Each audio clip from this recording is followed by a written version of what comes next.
This only talks of the importance of the topic and also the power of the institute. So thank you for the institute for giving me this platform to talk on a topic which is very close to me. I've been in the GCC space for the last 25 years, grown through the ranks, and I've always used my CMA understanding to be where I am.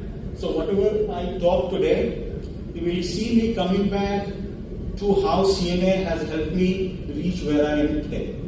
So that's the idea of today's presentation. And over the last decade or even more, I have seen the GCC story has been about cost, talent and scale, as Rajiv ji and Joshi ji was talking earlier. For me personally, when I talk to my GCC clients, I feel it's going to be about trust, governance, and regulatory excellence.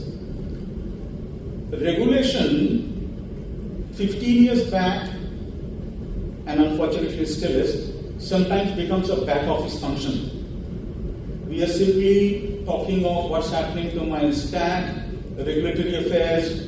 I reach out to a consultant, he or she solves it, and I'm done. That's definitely not the right approach. And that's where it's separating the leaders from the laggards today. India now hosts 1,800 GCCs. I think me and Rajiv ji got the number right. We heard so many other numbers. And even as I speak, there will be somebody who is starting a GCC somewhere in India, which is all good. And the second number is also good. $65 million.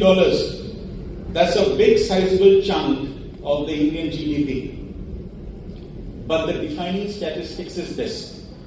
India issued 42 regulatory updates per day in 2024. This fundamentally changes the leadership playbook. I'm not only thinking of how I run my operations, how fast I close my books, how happy are my auditors, but I need to start thinking of what compliance can do for me, or what compliance cannot do for me. Compliance, the way I see, cannot be a periodic, a monthly, a quarterly, an annual affair. It must be embedded into digital platforms, governance structures, and leadership decisions. For CXOs who are there in the audience today, this essentially creates three realities. Could be more, but anything more than three is difficult to think and articulate and interpret. So three things. One, cost pressures. Tremendous amount of cost pressures. Second, operational risk. And strategic opportunity is the last. Winners design for regulations, laggards will react to this. And this velocity follows a very deliberate policy trajectory. If you look at the last 3 years of what has happened, 2023 introduced the DPDPA Act. 24 was that number that I was referring in the previous slide. A simple storm of regulatory updates coming daily on detailed rulemaking. 25-26 are all about enforcements and incentives. Labor codes, ESG disclosures, and major tax incentives for AI and IT. This, the way I see this, marks a shift from the policy intent. We love making policies, nobody executes them. But for the last 3 years, there has been a market change in the way people have started focusing on GCCs. And rightly so. And as a lot of the panelists have already talked of, we have moved from the typical cost center to the value creation. Unfortunately, in India, we really don't use the word value creation too much, as the private equity or the VCs do in US.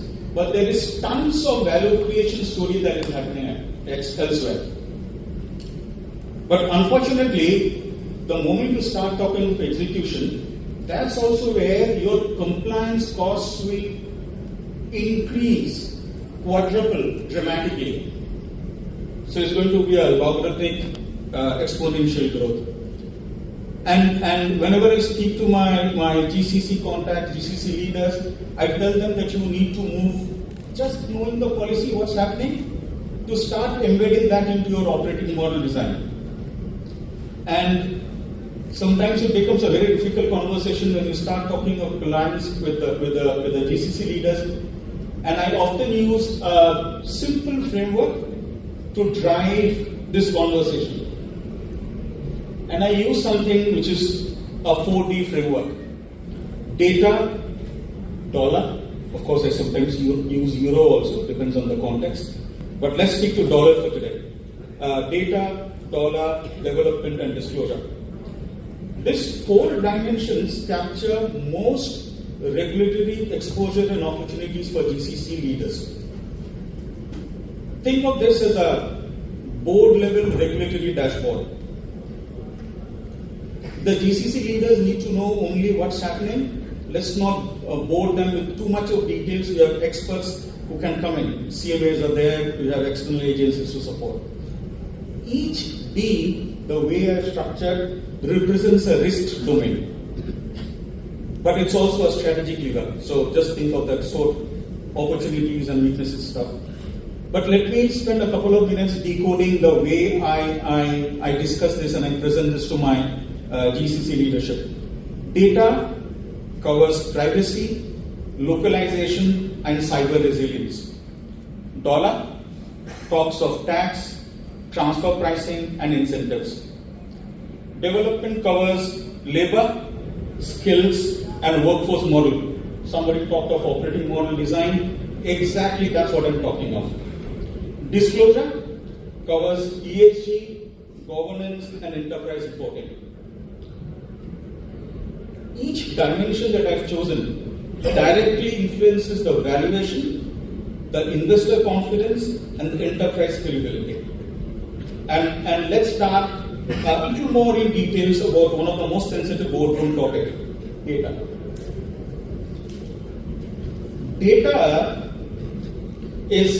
Data regulation is existential. DPDPA introduces strict consent frameworks, obligations for significant data fiduciaries, and a 72-hour breach notification requirement. Penalties matter, but I feel reputational risk matters more. A breach today is not only an IT issue, you don't do a root cause analysis and everybody goes home happy. It's a market trust issue. Leading GCCs, the ones that I usually work with, are redesigning data architecture, vendor contracts, and cross-border workflows. And this is what I tell my GCC clients. Map critical data flows, classify sensitive data sets, and when they say, Raja, that's too much of data, too much of things to do, what I tell them is, you identify processes which touch 3 broad areas. The revenue, your IP, and your brand exposure. Just touch 3 these areas. Now, if data is about trust, finance is about structure and incentives. Budget can bring up a lot of surprises. Aggressive R&D and IT incentives, everybody's talking of that. But at the same time, one of the biggest challenges around transfer pricing scrutiny, which is intensifying globally. For CFOs and CMAs, this is strategic territory. And this is one area I personally loved spending a lot of time. Entity structuring, advanced pricing agreements, APAs, incentive modeling, and IP location decisions will directly shape the GCC investment strategy. Financial architecture, the deal structuring and all that stuff, is becoming regulatory strategy. Smart leaders model scenarios day in, day out. And one thing you often forget is people. And unfortunately, that's true. You sometimes forget that one of the key levers of this entire GCC story is the people. So India's policy around labor codes, gig worker collaboration, classification, and scaling mandates are reshaping the GCC narrative. Today, we are seeing micro GCCs coming up in tier 2, tier 3 cities, and why not? Why not build something 100 kilometers away from Bangalore? Go beyond Mysore, go beyond Coimbatore, go beyond Gurgaon. What can happen? A lot of things. So, but for doing that, leaders need governance models for distributed workforce, hybrid policies, and cross-location compliance. This, I know this can be hotly debated with the HR leaders here in the team, here in the audience, but this is no longer an HR hygiene. It has to be consciously put into the operating model design and productivity strategy. The final dimension, which sometimes we ignore, is the growing focus on ESG, because a lot of these GCCs, some or the other, are supporting their HQs based in Europe or US. Scope 2, Scope 3 emission reporting comes into play, and that's a favorite topic. BLSR, Scope 1 to 3 emissions, and supply chain transparency are becoming enterprise narratives. CMAs are uniquely positioned to translate ESG metrics into cost saving, capital access, and investor narratives. Governance is becoming a brand asset which someday or other will show up in the balance sheet. So the question you can ask me, all this is a good story, but what's really happening? That's where sometimes we lead up into difficult conversations with the GCC leadership. I've usually seen organizations fall into these 3 buckets. Which bucket? Of course, we can discuss it today. But most organizations operate in 3 modes.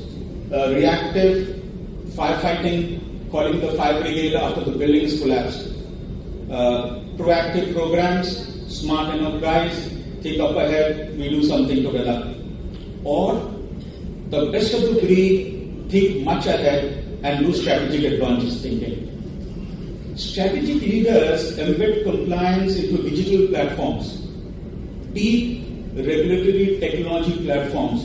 It's not only about dashboards, something popping up saying you need to file this, send this away, and then you run like headless chickens understanding who's going to do what.